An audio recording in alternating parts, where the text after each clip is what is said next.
Hello everybody and welcome back to Full House Sports here with myself, Charlie. And before the video starts, please like, comment and subscribe. Anything you guys do is greatly appreciated as I try and become a one-man sports news bandwagon. Now, there's been a few rumours circulated in recent days, and now we have confirmation that Scott Razor Robertson has left his post as the All Blacks head coach.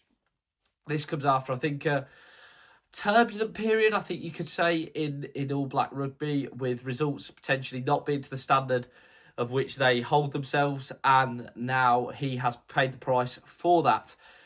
I mean, there's so much really going on at the moment in New Zealand rugby in terms of the rumours that we're hearing, certainly the Northern Hemisphere. There was rumours emerging the other day about Ardie Savea, who I think without a shadow of a doubt is one of the best players in the world. You know, he's come out and apparently said, or there's people in his camp saying, well, he's negotiating with Leinster and top Japanese clubs, so he's potentially talking about taking a sabbatical.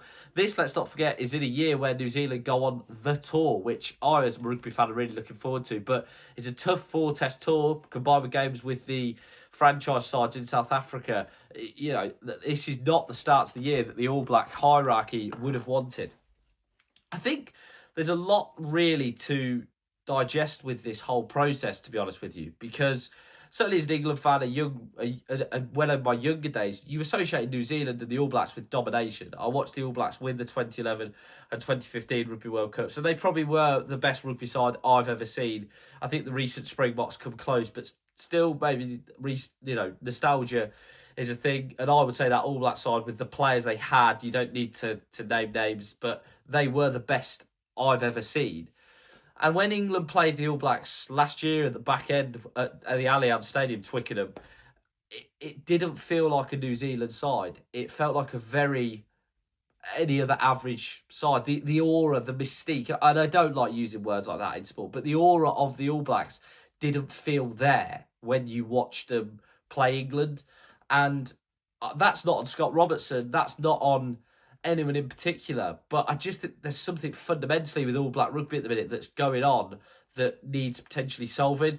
Scott Robertson, I think, has found the step up for the Crusaders to New Zealand hard.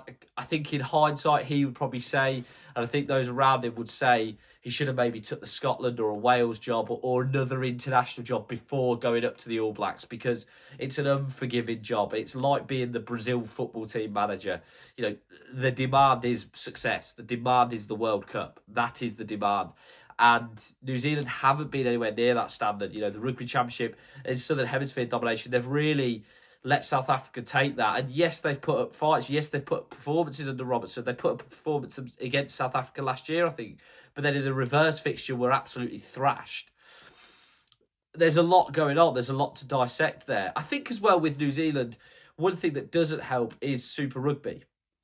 I grew up watching great Super Rugby. It was the pinnacle. It was a fantastic tournament, you know, and you had the South African teams in it as well. You no longer have them in it. I'm going to talk about them in a bit because I don't think they're helping European rugby. Now the Australian teams look like they're pulling out as well. So you're left with quite a weak domestic competition, whereas it used to be these players at a young age were cutting their teeth against the best in the world. They are no longer doing that. And that's a problem, I think, for a lot of young New Zealand players coming through.